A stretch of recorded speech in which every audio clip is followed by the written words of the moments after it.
Welcome to the 3Haunted podcast, where we bring you all things horror, supernatural, folklore, mythology, and all things that go bump in the night. What's up, everybody? This is your co-host, Ashley Lunar Goddess, Gorilla Girl filmmaker and horror-loving cinephile. I'm just your average podcast-producing badass. And I'm John Thomas. If it's haunted, cursed, or just plain weird, I'm into it. From paranormal encounters to horror movie deep dives, urban legends, count me in. I'm BJ Sewura, an aspiring paranormal musician who plays live for the dead because the living just doesn't want to hear me. What's up, ghouls, gals, and all of our spooky pals out there? In today's episode, we're bringing back one of our favorites, Diana Robertson of Runes and Ravens. She's back to discuss That Witch Hat House and more paranormal. Welcome back, Diana! Thank you. I'm excited to be here.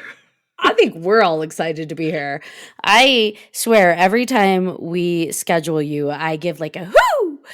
It's very... Yay! Yeah. I'll add to that. No, I usually I schedule my days very particularly because, Runes and Ravens is my full-time job. So I have to organize myself. Otherwise, I am a mess all day and don't get anything done.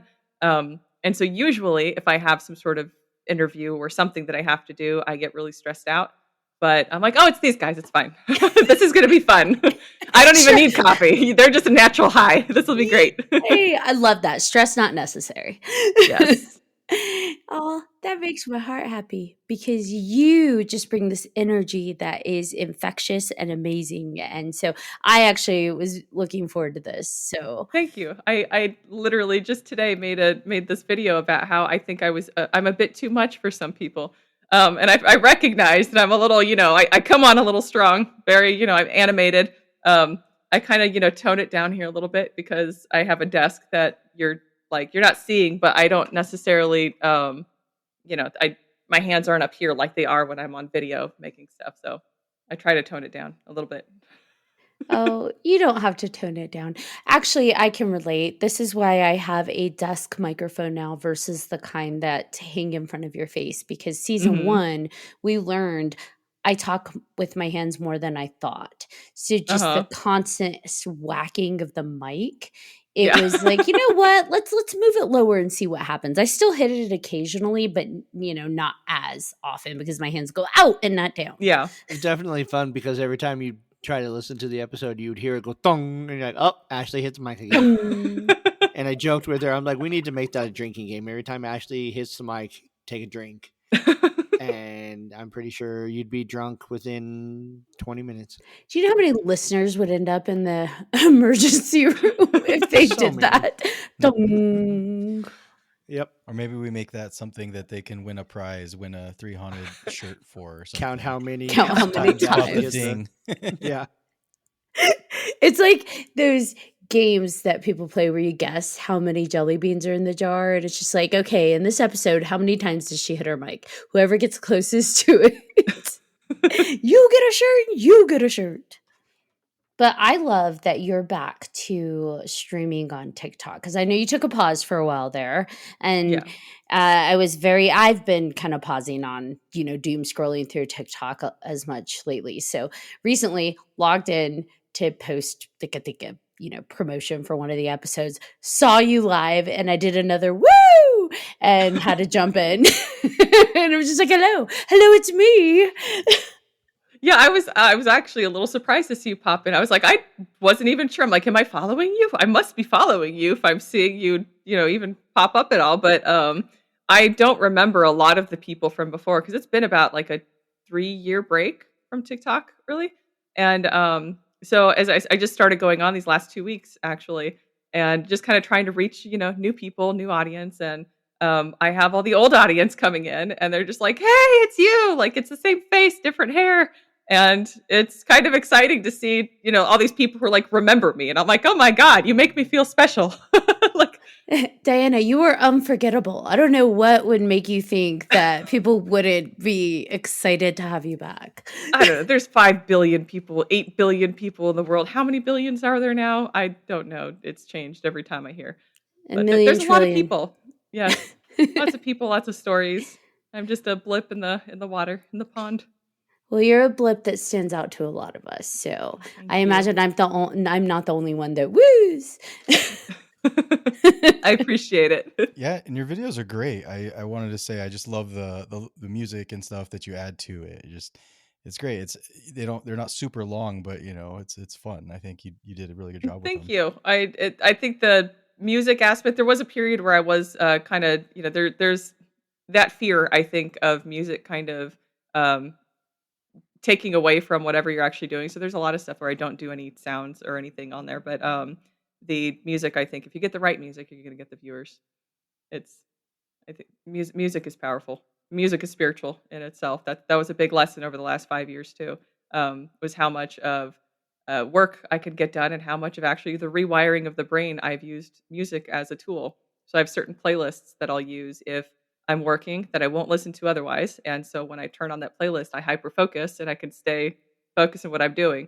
I have another playlist for my writing. So if I'm writing, just my creative stuff, my novels, then otherwise I don't listen to that music because then I'll get that.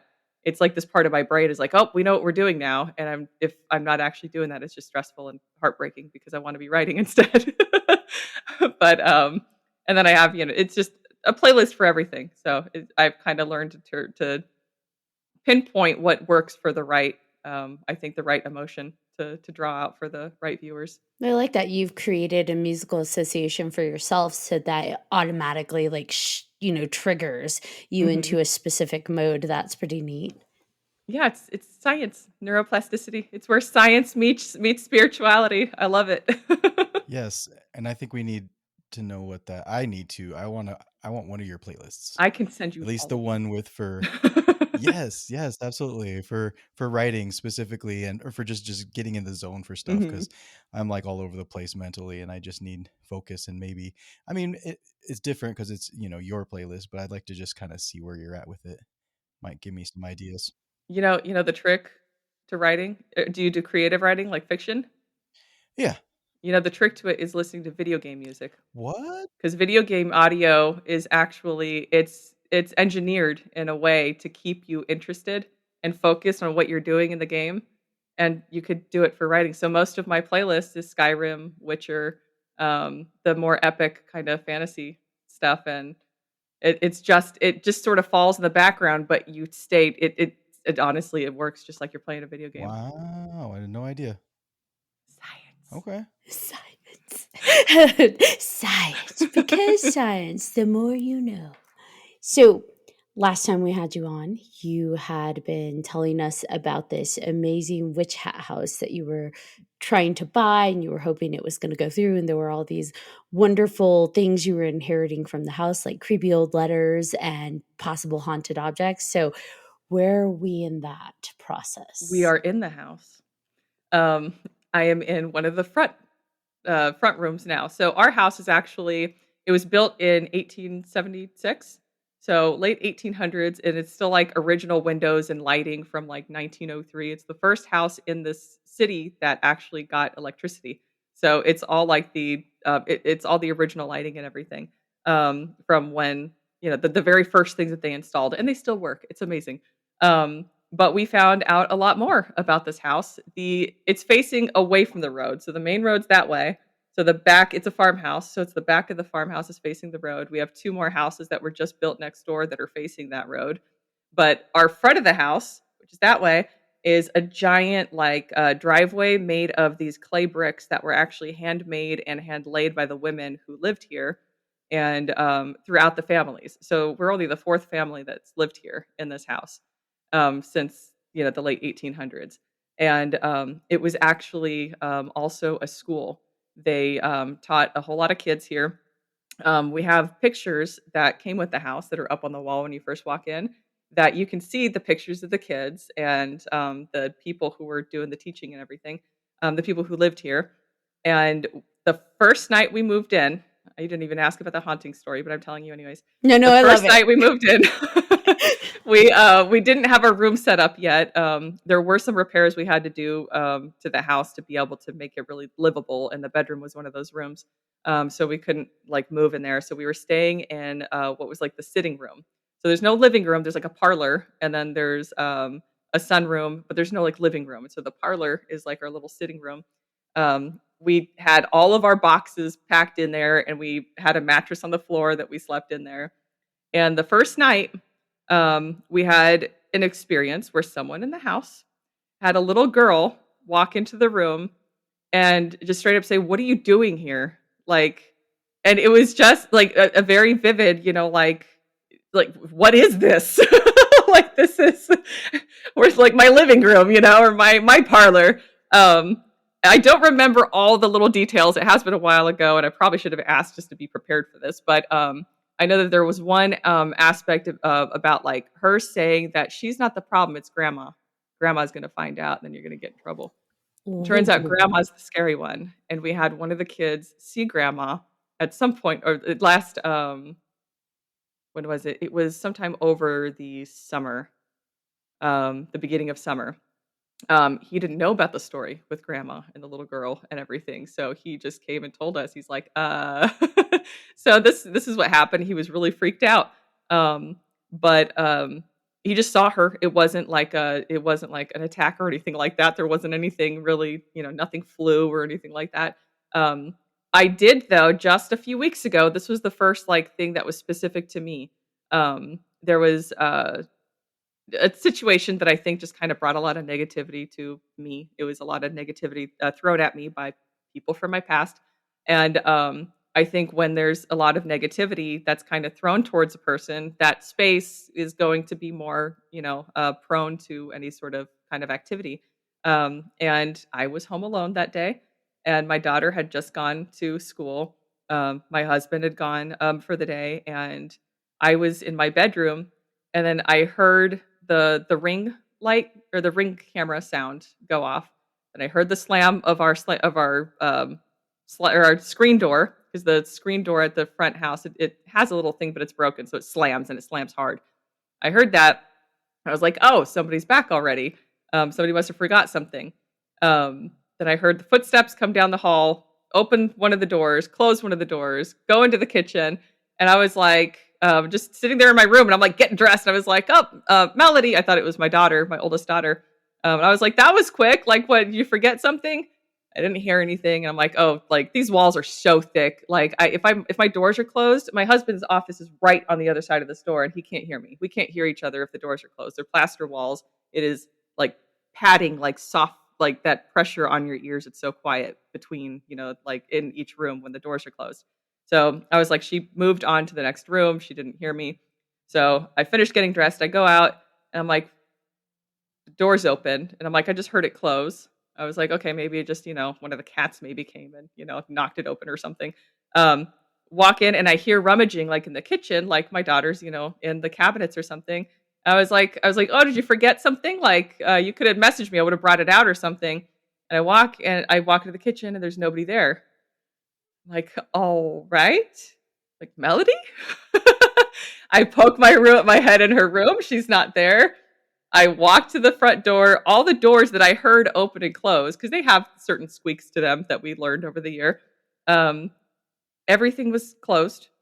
And I go to the front door. There's no car outside. I just sat there, and I was like, "Oh, okay." This is that nothing happened. I checked the ring camera. There wasn't even a notification on my phone after all. But I checked. I went through the history. There was nothing there. I messaged her, and I was like, "Did you come home and pick something up?" And she's like, "No, I'm at work." And her work is like 20 minutes away. I'm like, "All right. If you come home, let me know. I am locking the doors." And I went, and I saged the house. I took like a little, like cooking sage, like you put in food. And I take my little, mini frying pan, and I put a little hill on there, and I light it like incense, and I walk around, and I just started yelling. Sorry, I hit the microphone, Ashley. I start just like, "Whatever this is not cool." Just talking to whatever. I'm like, "I am not okay with this." And just went room to room, corner to corner, was shooing whatever. And I'm like, this was the most animated I've ever been to, like, when saging. And I'm like, maybe it's because I was home alone. Maybe because this was so vivid and so freaky that it was a little too much. And I was like, all right, we're going to get loud and annoying and obnoxious and, make these things want to leave. But then it was fine after that. I ended up left with a whole big hill left. So I just put it by the front door so all the kids would come home and they just saw it. And they're like, okay, something happened. They just, they just continue. Nobody even asked questions anymore. So I'm like, well, it's fine. None of them are scared. Nobody said anything about anything happening since then. But that was just a couple weeks ago, actually. So that was the last experience we had, and that one is definitely going to be sticking with me. But that happened actually about a couple weeks after I had what I would consider a psychic attack in my sleep. That Oh. I don't know if how many stories you've heard of those, but I haven't had a whole lot of those myself. But it was um, a dream that you ultimately like you wake. I was actually speaking in Romanian in my sleep, and my husband woke me up because I started crying. And he doesn't speak Romanian, but he was listening to what I was saying. And so when I woke up, he's like, "Well, it sounded like this," and it was Romanian for me saying, "It's here, run now," in Romanian. And I'm like, he doesn't speak Romanian. There's no way for him to have known that. Um, but yeah, so there was definitely something going on here over this last month. I've definitely experienced a few psychic attacks in my sleep, and that's awful. That's actually how I figured out that I could dream jump, how I can like actively change my dreams, because I would be so alarmed in Hmm. that space that it's like change the dream, change the dream. And it's something really not natural or not right when you like actively fully change your dream and it follows you into the next dream, and it's Oh, like, oh, so this is what we're doing, all right, motherfucker. But cat and mouse. yep, and it's not fun. And then it's like at some point, you do like 2 or 3 dream jumps and it's still coming, and it's like, all right, now I'm See, I mad. can't do that.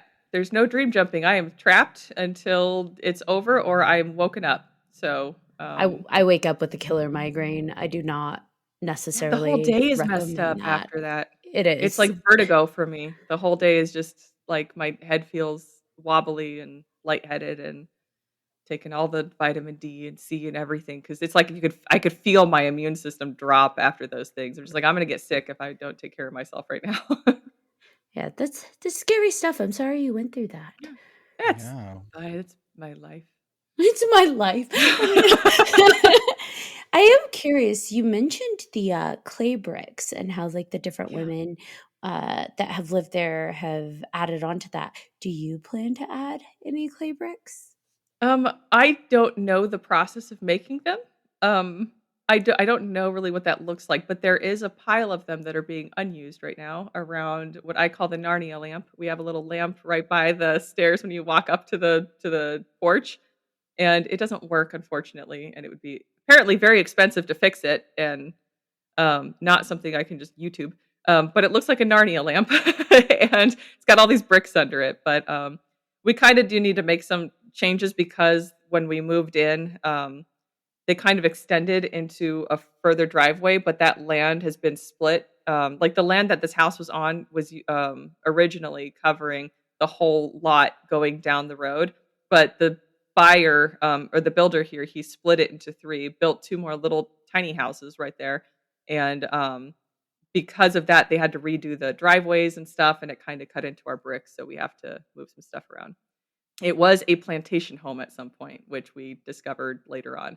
And actually, one of the slaves who lived here bought the house from the owner when he became a free man. He bought the house and then he resold it to someone else, which, is kind of like a great story of that, like gathering your power, rising up, becoming, your own free person and taking the house that you were enslaved in. Like, that's powerful. Do you think the rest of the houses around you that there might be any activity going on there as well, or is it just you Like from guys? their own histories or exuding from Yeah, I here? mean, Well, I think also because you said it was shared, it used to be one parcel of land. Yeah. Well, the 2 houses were just built in March, so they're brand new.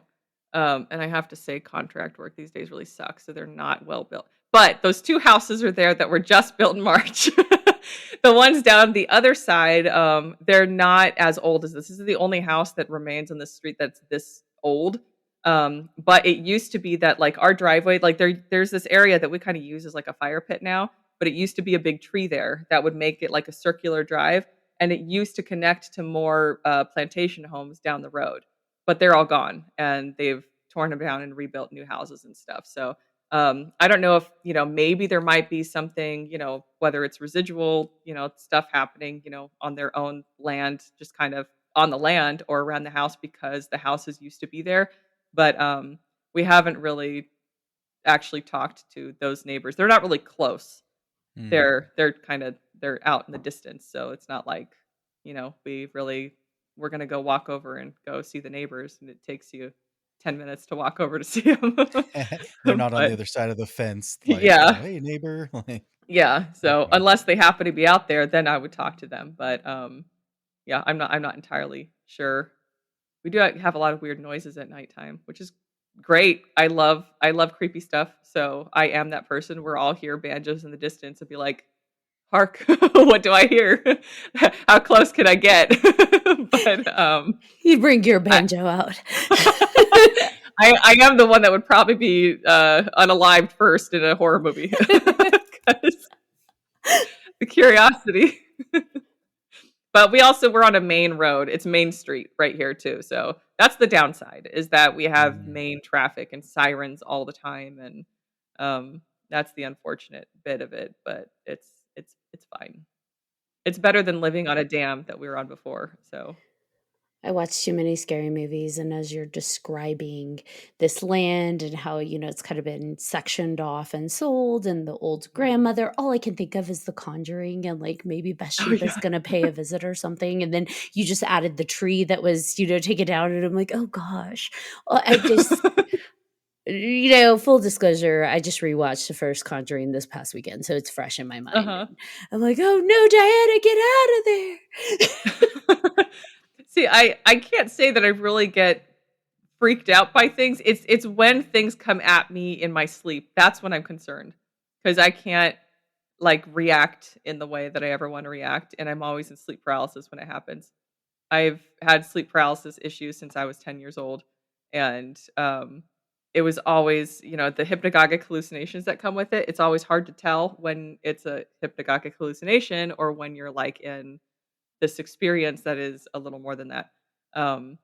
So that's when I get frustrated. But if I'm sitting, I've at our old house, we had a lot of activity there too. I don't know what the history is of that land the way we know here, but we had a lot of activity, and there would be moments where we're watching a movie and I would see something move from the corner of my eye, and I would just move my eye and I would track it while it was moving, and I'm just eating popcorn like, this is happening.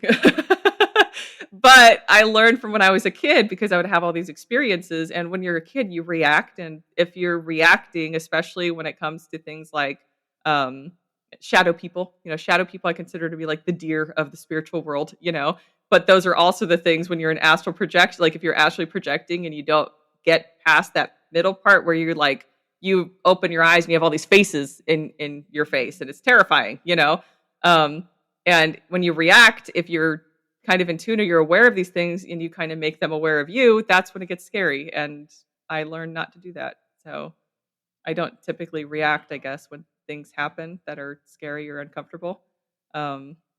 Really good at disassociating too. You keep eating that popcorn. Yeah, just keep eating the popcorn. After I just kind of looked at my husband, I'm like, did he see? And he's like, not looking. So I'm just like, I'm not even going to bring it up because I don't want to sound like the crazy person. They're used to us by now. Yeah. Sometimes he's still just like, I don't know, maybe it was just, this. And I'm like, no, it wasn't. Stop invalidating my experience. I feel like we oftentimes try and reason ourselves out enough anyways. You were talking about hearing the different sounds and how you were extra vocal and loud in your response, and yeah. I recently went through something similar in my own home, and it's always a bathroom. I joke to these guys that my bathroom's haunted, but it's my fault. I firmly believe, because I kept saying you can't be in my room, I kind of pushed whatever it was into my bathroom. And I haven't figured out how to get it out. But like, well, I guess we're here now. Yeah, he's like, well, thanks a lot. But I because a lot of the activity was at first in my room. And I'm like, you can't Mhm. be in here. And I could just kept pushing my energy. And now, well, Mhm. my bathroom's haunted. But it's been quiet for a while. But the other day, the bathroom light was on and I had walked away. And I always have a habit, we all do, turn the light off. I usually close the door and then I walk away. Well, I was in my bedroom and it's daytime, by the way. So in my bedroom, putting some laundry away, I turn and I see bathroom doors closed, but I see the light underneath Mhm. on. And I'm like, oh, how did I forget that? So I go in, turn the light off, partially close the door, go about my business. I'm walking around the top floor, come back. I look over, lights on, and I'm like, did I pull like a, older age thing? I thought I went to go turn it off and forgot. I'm like, oh, silly me. Go to turn it off. Go about my business and come back into my room, turn around, it's on. And I'm like, did I do it again? Am I just like, I walked over and forgot to turn it off? Like, I know I'm scattered today, but So this time I'm like, okay, this time I'm going to walk over. I'm going to tell myself I'm turning off the light. Then I'm going to close the door and then I'm going to walk away. So I did that. Light off. And I even said it out loud. Light off, door closed. Walk away. I imagine anybody walking into my house at that point in time would be like, what the hell is happening? That's my closet. Yeah. So I leave, go turn around, come back to do some more laundry, turn, bathroom lights on. I could see it under the door. And I'm like, okay, this time I know. And at that point, then I was very loud. And I was like, knock that shit off.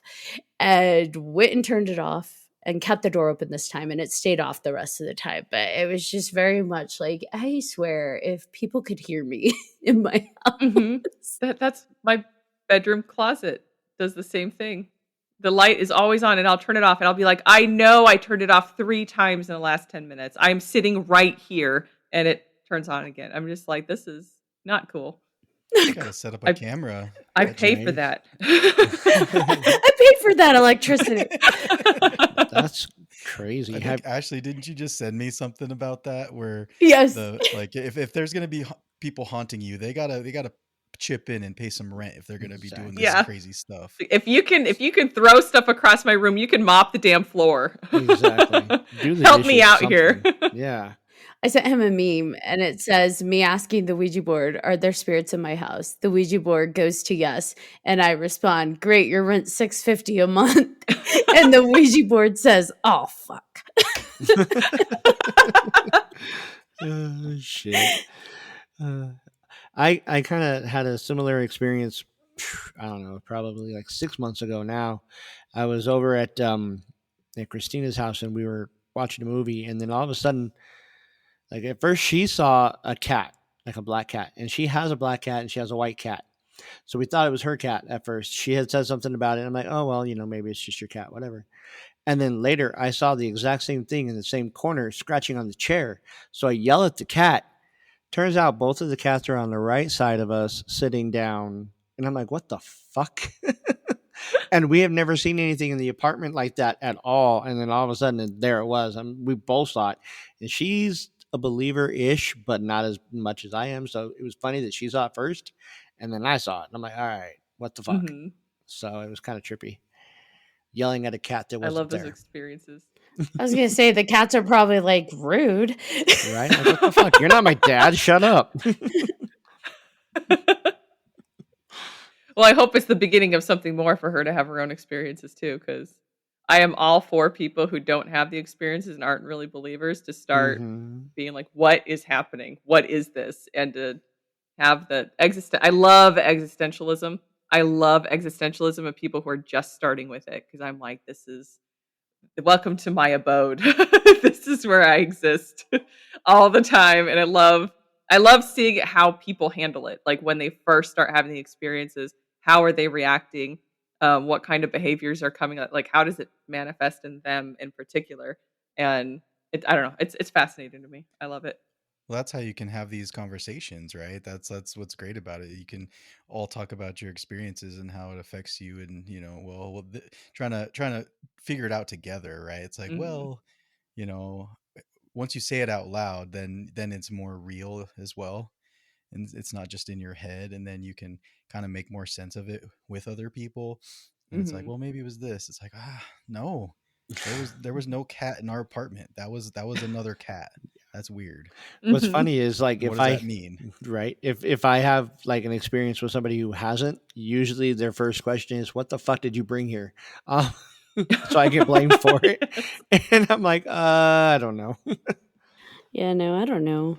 Your closet's haunted. My bathroom's haunted, and it is what it is. And it's funny because the closet door, because I have one of those open bathrooms where like the main part's open, there's no door, and then there's like the Mhm. separate, water closet door, and then the regular closet where the clothes are kept door, and they're right next to each other. And my kids will be like, "Why does your bathroom door have to stay closed, but your closet door is fine open?" I'm like, just don't ask questions.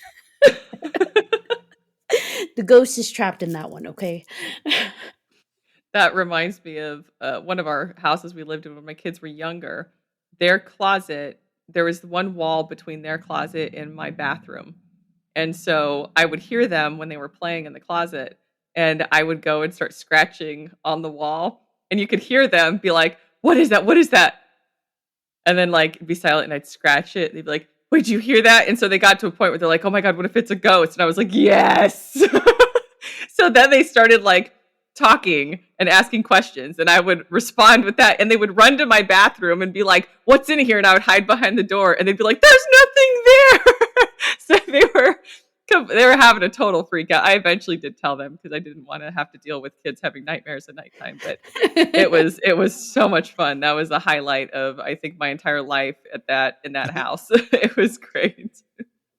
That is, I wish that was the reason I heard scratching inside of my closet when I was a kid.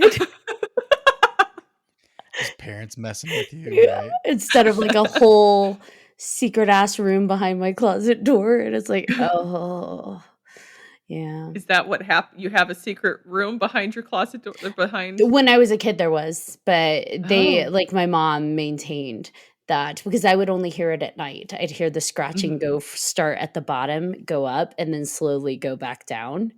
And as a kid, I wasn't really scared. I like, pressed my ear against the closet wall and I would follow it as high as I could and as low as I Mhm. could. And I was just more curious. And this was when I was about 9, I want to say. And so I was not like a young kid, but I also wasn't old enough, I think, to be completely scared out of my mind. Mhm. And it'd be the middle of the night and dark. And I'm in there, like inside my closet listening to this. And I would tell my mom about it, and they're just like, "Oh, it's mice." I'm like, "I'm pretty sure mice don't run that slow." And like Mhm. slowly, it sounded like someone took their nail and was just slowly scratching up and then slowly scratching down. And for the longest time, I was adamant. I had dreams there was a room behind my closet, and they're like, "There's no Mhm. way architecturally that's possible."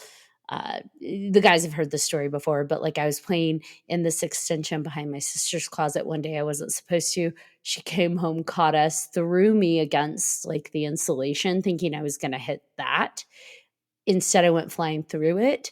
And we discovered that there was actually that had blocked off an entire like extra room that Oh went my behind my god. closet wall. Oh, and there's no hobo in there? Nope. No, and actually, the only way in would have been through my sister's closet, and that was Oh, completely man. walled off with, like, that old school pink fiberglass insulation. Mhm. So, nobody knew that was back there, and yeah, because the Oh. way it was built, it wasn't like it mirrored, right? It wasn't like, "Oh, Mhm. well, that makes sense that it would be there because it mirrors what's behind hers." The way they had built it out was so different. They built out because it used to be the attic of this house. So they had built out Mhm. her room all the way and then kept, like, a small portion in this door inside of her closet, and it was just like almost like a small extension. But what they had blocked off was that extension was actually the beginning of another room behind, Mhm. and the way it, like, went below and above, it kind of bypassed what you would visually think the house would do in terms of, like, the staircase and my window. It was so geometrically just off and awkward, Mhm. and it went all the way behind my closet in my room. Oh man. Yeah. Did I tell you the story of my sweet 16th birthday party? And the girls from my church I who feel we like weren't yes, but I want to hear it again. okay. So I had a group of girls. By this point everybody in the church had already known that I had weird experiences. They had announced to the church that I was conversing with the devil. Did a whole olive oil anointing in church. So by then I didn't have the best reputation with the other people my age. And when I turned 16, I wanted to invite just a couple, like I only had like one or two friends at that point. And I was like, I'll just invite, this one or two friends, but then their friends were like, "Oh, wait, her? Like let's do a sweet 16 sleepover slumber party." And I wasn't close to these girls, but I was like, "Okay, sure, come on." And so of course, when nighttime came along, it was 1 o'clock in the morning or so, sometime between 1 and 2, and we're all sitting on the floor in my bedroom, and so they started asking questions. At this time, I was already having a lot of experiences with shadow people. That was like my main thing. I didn't have a name for them. Because I was raised in that community, all I could really call them or think of them as was like demons. They're demons. Although I was fully aware they weren't, these malicious things, trying to hurt me or anything. Nothing nefarious was going on. But I started, telling them stories, and while we were there, I had this like sense of something was there suddenly in the room. And so I told them, I was like, "I think there's one in the room now." And they're like, "No way, like prove it or something." I was like, "Well, I don't know how I'd prove it." And then there was a scratch on the wall right there when I told them where it was. And you hear the scratch on the wall, and they all froze and looked, and they all got up screaming, running down the hallway. And I looked over and I was just like, "Thank you." Thank you. Like I don't know what you are, but thank you. And then I was really scared because I was like, I'm gonna get in so much trouble if they wake up my dad. You're like, "Thank you, demon ghost thing." I feel like the olive oil anointment, I only had jokes to be made. Was it extra virgin? I can't help it, guys. I can't. Probably. This is why I am excommunicated. I'm kidding. I'm not Catholic. So I know you have pictures from the original occupants and students in the Witch Hat House. Have you sensed anything from the photos? From the photos, no, but we were able to pinpoint which girl was the one that showed up the first day. That you can tell which one she is by the hair. I mean, by her face. I mean, you can see her face well enough. Um, but I can't say that there was anything that necessarily from the pictures themselves that we've really experienced or seen or anything. And we have a little like there's like a little cove that has all the letters, that are there, and all the little pictures and extra little, they have like a hairbrush or like little toys, from back then that have just been sitting there all this time. And can't say that anything extra has ever really like come from it or anything.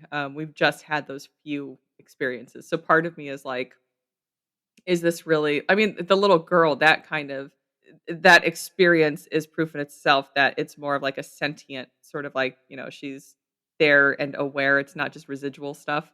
But I do think the other things that have happened have probably been more residual, where it's just kind of like like I said, when extra negativity kind of came at me, that it kind of started moving stuff around, maybe, energetically on that quantum level, and started maybe just replaying certain energies, playing things on loop. As I fully believe that that's what a lot of like shadow people are, where people, you go to places, especially here in North Carolina, where there's quartz everywhere, and they say that quartz absorbs, energy. But that, you have all these people going to the same places, seeing the same things, having the same experiences. And I'm like, well, it makes sense that that's just residual. It's just memories playing on loop of these experiences happening. Like maybe, the house has been sitting, unused and unlived in for so long that maybe having all the sudden negativity thrown at me kind of shifts stuff around and starts those loops again or something where everything's been stagnant for so long. But that's kind of my theory to it. Of course, what do I know? But Have you guys tried to, I mean, just actively talk to whatever's there, or do you just like, we have to live here, let's just kind of, if it happens, it happens?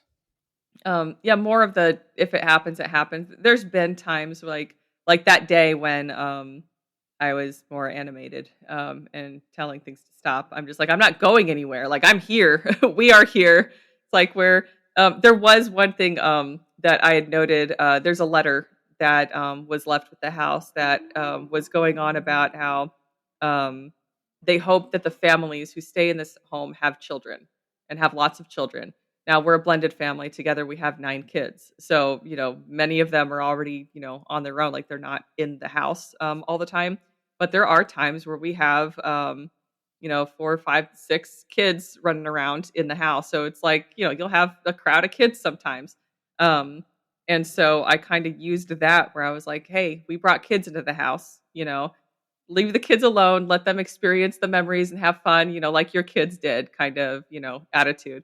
Not that anything happened or, I had any experience, but that was just kind of like don't be mean to us. We're taking care of the house. We're keeping your history alive. We're sharing, the experiences. We're not moving your bricks. We're keeping all your letters here. Everything, is like we're respecting the property as it's here. And I think, we've kind of done what we could to honor it as well. We've put our own family pictures up next to like we've kept the pictures that are on the wall where they are. And we've just added some of our own around it as like an addition, like we're the next family, here in the history of the home. And like maybe that helps. I think there's a lot of situations where people have hauntings that seem a little more negative, poltergeists and stuff like that. And sometimes I wonder, I'm like, well, are the people being somehow disrespectful to the history or to whether there's an object in the house that might have sort of soaked up that energy or whatever it is. Is there a reason for this negative reaction? Is there something that you can do just in your own behaviors and your own way that you treat the house or the land or something to make it stop? To be like, hey, sorry, my bad. Let me do better. And then maybe it'll stop. I don't know. If you can kind of communicate with spirits through all these different means that we have, then, why can't you be like, my bad, and make some changes and see what happens too? I like that you do that. I like that you established your spiritual boundaries too. I think it's kind of key to keep my own peace mentally too, because otherwise I'd constantly, I think, be on edge. And I'm curious, why does the house face opposite the road? I think it's just the way that um, made sense at the time, and probably all the other houses that were there were probably facing the same way. And then they built the roads afterwards. The main road wasn't there the house was there before all the main roads and everything. The downtown here was built. Um, So I think it just so happens they're just like, well, the road makes sense to go down this way to connect to whatever the next town. Because this main street does connect to the next town over that we lived in last time. It's just like 7 miles up the road. So, but it's a direct, just straight, and then that goes straight into the next like 3 towns. Um, it's just a big main road that goes for many, many, many miles, and but none of that was there before the house was. So I think it just made sense for them. The house is just kind of left over, but it's got good bones. I've always wondered if houses like that are haunted, if they're affected by things like the full moon. I noticed you post something about that, like it affects your, the chaos and the calm, right? Oh yeah, Is that something, do you think, that if that can affect maybe the energy around I think it a house? can, and I think because energies like that are more, what would be the words for it? I think the most subtle shift in energy could probably affect the energy of anything that's haunted for a long time. Because it's almost, like dust. Like dust is so fine, you can open a door and it'll lift the dust, right? Something like the shift in the energy of like a full moon coming into a space that is, like, you have your windows open or something, that light coming in, all that, it's almost as if you're opening a door. It's a burst of energy that I would imagine would kind of shift the energy of whatever is there in the house too. So I do think, I mean, and I think that's probably why there's so many horror movies around this concept of places, having these extra haunting experiences when the moon is full. Um, and being able to see more, uh, seeing these shapes of people or, ghostly things in the moonlight or something. Um, I think there is some science behind that, and I fully believe that there's probably more likely to be any sort of ghostly experiences when the moon is full. I think if it can affect us as living things, then it can affect the very fine energies around us too, I think. When we talk about energy, and I know you mentioned like quartz kind of, maybe retaining residual energies, we hear about places that are consistently haunted, right? But then also being consistently quote unquote cleared. And oftentimes when I hear about these places being cleared um, by different individuals, I wonder if these energies are actually being cleared or if it's actually just being calmed, Mhm. which is why we see that spike in activity occur again and again and again. And I do wonder because you have calming individuals come in and they're like, I'm going to clear the house. This house has been cleared. And they use their energy to create this kind of grounding or crossing over or whatever terms they are used in that moment. And I have been that's been kind of playing in my mind as we talk about paranormal activity and investigations with different individuals is this idea that one, humans can clear something that is not no longer a physical being. But two, also the idea that energy is not created or destroyed. So if it's being cleared, where's it going? And three, I do just kind of wonder if it's just another form of energy and vibration. Is it perhaps not being cleared, but more so just kind of calmed, taken to that kind of baseline level? Yeah. That I think would make more sense. Or almost as if, if somebody's able to clear something, are they really just kind of placing almost like a energetic blanket over something to kind of lower it down and keep it in place for a while um, before something else comes along, and messes things up again and has everything going. But it would make sense. That was one thing I was also thinking about with the energy just spiking. Could it be like it could be people with maybe they're vibrating low and that's what triggers it, or also like we're actually experiencing the northern lights right now, right? Like I don't know if you've seen online, there's been a lot of like pictures of people doing that, and I looked up like does that affect energy in in these places, and I don't know, I think that I was reading on it and it was saying stuff that yeah, maybe it does, it could bring um spiritual energy, or I don't know. Are you guys all having the Northern Lights? I think it's going as far as Texas. So I'm curious, do any of you guys remember your dreams last night? I asked because I spent I'm not even kidding. I'm live literally from morning to lunch, and then I have lunch, then I'm back on again from like the early afternoon to night. But we just talk about stuff like this now. Like this is all we do. And so we were talking about there's actually a handful of people who all had bad dreams last night.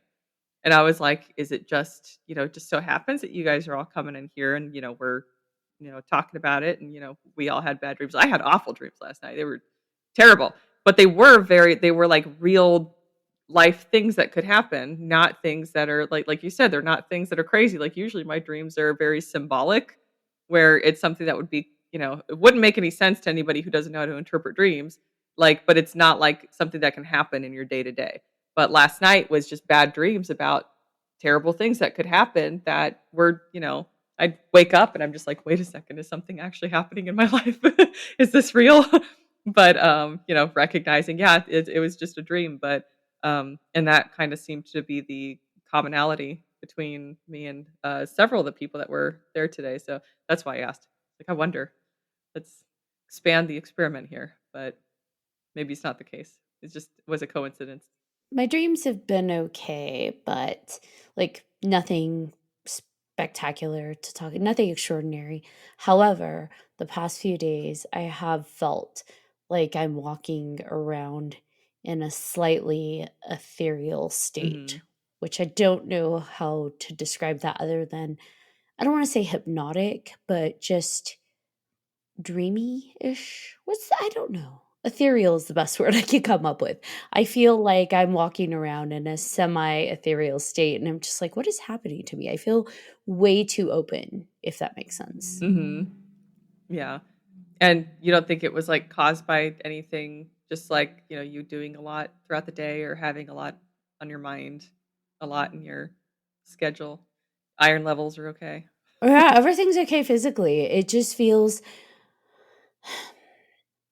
the best way I can describe it is it feels like when I'm almost like getting a message, like whatever you want to call it, universal source, just like an external message is trying to connect with me. Like I'm partially in this world and partially in another world. I don't normally just operate randomly in that state. Usually there's like, steps I have to go through to get into that state of being able to perceive in that way. But that's what it feels like the past few days is like, hey, there's a message downloading to you and just I'm half in, half out. Yeah. I would be looking for all the signs, synchronicities, like, are you seeing crows somewhere? Are you seeing butterflies or anything that's standing out? I would get obsessive. I mean, that's just kind of, I guess, how I live in general. But if there was any sort of shift of like, wait a second, this is not my normal level of functioning, then that's where I'm just like the antennas go out. I'm like feelers everywhere. That's what it feels like. Like I have a bunch of external antennas that are just like they're extended out, and it definitely operate in the way you do because I'm just like, okay, I'm listening, I'm receiving. What am I supposed to be paying attention to? I don't know yet, but I know I'll know it when I need to. That's right. Write down the dreams, any stuff that pops up. Write down the dreams. I feel like I've been feeling that way too, Ashley, in almost like a similar way where it's like I just know everything's okay. It's kind of like where if I die tomorrow, it's fine. Like it's like that. It's very much like the world problems and everything that we're dealing with just kind of just went away for like just random times throughout the day, and it just feels like you're almost open to things, and that's the way it felt for me, which was really weird because that again, it doesn't have that kind of feeling doesn't happen all the time. It's usually like in a dream or when you're just in a peaceful like zen or whatever, but this was just like in the middle of traffic or something. It's almost like a yogi high where you just like connect to that vibration, and it's like, okay, but I'm just perma staying in that state, and I'm like, well, this is disconcerting. Yeah. How long has it been happening for you? Same, like this past few days. I was gonna say it's probably been about 48 hours for me. Yeah. We had a situation with our family that we have a big shift coming up that was unexpected, and it's very much been that sort of like, oh, it's fine, and it's like my energy's kind of at this weird lull, and people have noticed, and they're like, is everything okay? And I'm like, yeah, like everything's fine, and I'm like, and I literally said in one of my lives, I was like, if I was anybody else, I would say no, nothing is fine. This is horrible. Like, there's grief, there's loss, there's whatever. Like, I should not be fine. And I'm like, but it's fine. Like, I'll be okay. It's not 2015. If it's not 2015, which was the worst year of my life, I can handle anything. And it's just very much just like universal sort of like contentment of just like, you can handle whatever's going to come. You die, that's fine. Just like you said, it's just like kind of going with the flow and not feeling any sort of attachment to any outcomes or any circumstances that are changing around me. But that's been probably about a week now for that. But I don't know. The last couple of days I've been on more of a high where that's where I'm just kind of like, wow, am I coming on too strong? Am I talking too loud? Sorry. Never, Diana. My volume goes up as I start telling stories. When you do deity connections and you read runes and you access the different gifts that you have, is there anything that you have to do to prepare yourself? Or do you have different preparations depending on which aspect you're accessing? It I used to have to prepare more. I used to have to get into like a meditation sort of mentality for certain readings. Um, like I have readings that are like meditation based where I don't use any tools. I will go lay down and I'll cover my eyes. And I have to cover my eyes to block out the light, but my eyes are open. I'm looking into darkness, into nothingness when I'm doing, these meditation sort of readings. And I'll have a notebook on my belly, and what I see, I'll write. And it used to be that I'd have to use music to get into, into the moment of being able to kind of feel the parts of my brain. Like I feel corners of my mind. I don't know how to describe it, but it's like I can feel certain aspects. It's almost like I could feel where my brain's lighting up.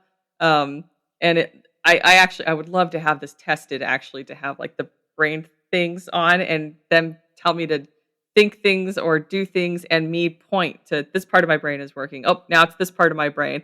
Because I feel like I could feel the different areas of my brain when I do my work. And I don't need to prepare anymore. And even now, like when I'm, pulling runes like on live, I'll just like, somebody will eventually make a comment about how like my eyes are going like this while I'm shifting through the runes. And I'm essentially like on call tapping into those parts of into my brain to bring the images, like if there are images. So I don't always see things when I'm pulling runes, but like earlier this morning, I was like, vision for this person, vision for this person, vision for this person, and they're just like, how did you know this? Like this is my part of my life that's happening here. Or this is this person in my life, or this is, and it got loads of followers today because it was great. But I don't always have that. Like I don't always get the imagery. But today was just a day where I was like, oh, there it is, there it is. I'm seeing this, I'm picking this up, and I don't really have to prepare for it anymore. I could just kind of turn it on and turn it off. It used to be, I only realized this a few days ago that I don't have this problem that I used to have where if I was super active in my work, I'd try to sleep and I would see faces flash in my mind's eye. Just like as if, you're remembering what somebody looks like, but they're strangers. It's just face, face, face, face, face, face, face, face, face. And I'm just like, I can't sleep when it's happening. Like I couldn't shut it off back in the past, but I'm like, wait a second. It has been years now since I have had the issue with seeing faces when I go to sleep. And I don't know if it's just because I've organized my life in such a way that I'm a little more in control of how I use my energy and when I focus into what I'm doing, or maybe it's because I close my doors when I'm doing my work and it's very, focused, in here in the space. Maybe it's because I start with my day going outside and just kind of putting myself in that state of mind of, I'd say hello beautiful to the universe when I go outside. I'll look at a tree, and just, like, hi, good morning with my coffee and look like a crazy person, but it's how I start my day. And like I don't know. I don't know which aspect it is, but I do a little bit of all of that. And I just recognize that there's no preparation necessary anymore. I do have to be focused on what the intention is when I'm doing a reading. So if I'm pulling runes and in the exact moment that I pull the rune, my thought goes to a bill or an argument I just had, then that rune is going to match that. And I go, God dang it. And I'm like, I shake my head. And I'm like, sorry, hold on, give me a second. And then I look at their name again and I focus on their name and I actually focus on the thought of this person sent this message to me. That energy is connection. That's the connection that I focus on right now. And I focus on the connection of this person that sent me this message and I hyper focus on it and then I pull a rune and then it matches their situation. But that's about as close as I get to, I guess, preparation, is that like in the moment thing. That's cool. I'm glad Ashley asked that. I've done readings with you and you are super accurate. And for all of our listeners, definitely give it a try, because if there's anybody I trust, it's Diana. And I was just curious about the same thing, so I'm glad Ashley asked. Thank you so much. Oh yeah, I've had multiple readings from Diana. She's one of the few people that I go to without hesitation because every time it just resonates. And Spot on. yeah, and by the way, I don't think it's crazy that you go outside and you say hello, beautiful, to trees and the universe, because we all need a little bit of whimsy and gratitude in our life. So I think that's really lovely. By the way, if you're crazy, I'm equally crazy. There is this, I don't live in a big town. And every time I drive downtown, which is pretty much every day, there's a statue near the fire station of a bear waving. And as I drive by, I wave to it every time I wave love back. that. So if you're crazy, I'm crazy. I'm like, hello, Mr. Bear. So. Oh, that reminds me of our old neighborhood. We had, there was one of our neighbors was, he was pretty much blind. He could only see like 4 feet in front of him, and it was all like blobs. Like he couldn't like see clearly. And he would always be running in the neighborhood. Like he would just go by sound if a car was coming, but there wasn't like ever really anything around for him to like, I guess he knew his way around. But every time I would drive by, I'd wave. And my kids would just be like, Mom, you did not just wave to the blind guy. And I'm like, but what if that was the moment that he saw something? Like, what if that was that the one instance, and he's like, wait a second, this person waved at me. Like, how great would that make him feel? You know, like how loved would it make him feel? But You're sending positive energy. Yeah. He's getting it. it's Don't have that to the see it. intention is there. Yeah. It was the greatest thing when Bluetooth came out, because I have a tendency to talk to the universe or, you know, God or whatever while I'm driving. And I talk as if it's sitting there in the passenger seat. Like I have a friend there, and I'll like look over there, like move my hands and stuff. Like I'm talking. And I'm like, it's okay. People just probably think I'm in the car talking on Bluetooth or something. But I'm just like over here expressing, you know, pouring out my heart, just like frustrated with something, or, you know, super excited about something. Like, oh my God, did you see the cardinal and the frost, you know, and being all excited and not having friends. So it's like, the universe is there. It's always been there for me. You know, you think people would assume Bluetooth, but it never fails. I wear beanies in the winter, and I have my headphones, my Bluetooth headphones on underneath my beanie. So I'll be at the store or out and about, and if I get a phone call, I'll just answer it. It's in my ear. So like I'm talking to a person, but people just see my hat and they think I'm talking to myself. I remember the day I first saw the Bluetooth, that I first realized it was a thing. I was standing in line to get a coffee, and the guy in front of me just started talking, and I'm like looking around like, what is happening? Like, is he okay?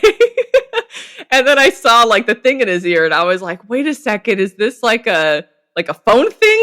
I was like, this is amazing. It's always embarrassing too when you you think they're talking to you and you say, "Oh, hey, yeah," and then they just keep walking. And you're like, "Oh no, Yes. whoops." They look at you and they're like, excuse me. We have epic story times. We talk about ghosts, we talk about witch hat houses and your writing process. I mean, you are a wonderful human to know. Thank you. And honestly, it's like I said, it's never like a like this weight of like, okay, I have to put on this face, or I have to prepare mentally for this or something. I have to prepare mentally for people to come like for Thanksgiving. Like I need like 3 days to mentally prepare for it. And I'm just like I set my alarm just to make sure that I didn't forget that, you know, this was happening today, which that's a compliment, by the way, because if I, you know, if I'm really stressed about something, then it's always at the top of my mind. But if I have to like set an alarm, then I'm just like, you know, it's something that I feel free enough to kind of let float in the ether until I'm there, you know, taking care of it. Which is a huge that's a huge relaxation thing for me, where I, you know, I'm like, okay, this doesn't stress me out. And so it's just very much like a just kind of sliding in and getting right to, you know, what we do here, and enjoying the time, and knowing that when it's done, like I'm gonna have this little, you know, emotional high. We're going into Baldur's Gate 3 after this, and I'm gonna be all, you know, high energy and excited because I, you know, have fun. So I appreciate you guys. We always appreciate having you on. Now, I know John and I swore by your readings. I still swear by them. I know you offer like the rune pools on TikTok. Where are people able to access, connecting with the different, I don't want to say services, but gifts that you offer? Um, so I did Etsy before. I have there's gonna be a train coming by now. Hopefully it's not too loud. I But love train sounds, so yay. so it doesn't really bother me. We got used to it. It's just sometimes it shakes everything. But no, I used to do Etsy. The Etsy shop is still there, but I'm doing like a mentorship program now too. So I invested in HoneyBook. I don't know if you've ever heard of that, but it's not important that it's Honey. You don't have to go to HoneyBook or anything. It's 2 links now in my link tree, and my link tree is on every social media that I have. So once you click on Linktree, there's the video readings to actually have like a reading, like a Zoom call reading, and then there's the remote readings that are everything I've been doing for the last 10 years. All the different types of readings there. And if somebody doesn't know what type of reading would be best, they could just email me through, either or just message me on any of the social media that I'm on. I am everywhere now. I do this full time, so I'm always trying to stay on top of everything. Yeah, I absolutely invite our listeners to check out the live streams from Diana. You'll definitely get the idea of, not even the idea, you're definitely going to quickly understand the amazing energy Diana puts out. And I have no doubt, that they will fall in love with you in the most appropriate of ways. Thank you. Now, remind me, what is your TikTok handle? Just runes _and ravens. Runes and ravens. Awesome. I wanted to have you say that because we do hyperlink everything. But as we know, oftentimes, especially on the Tick of Talks, lots of hacked accounts and double accounts and bot accounts get created from legitimate individuals or mimicking legitimate accounts. So I want to make sure people know which one is your genuine account. Yeah, on TikTok, it's just that one, just the runes and ravens.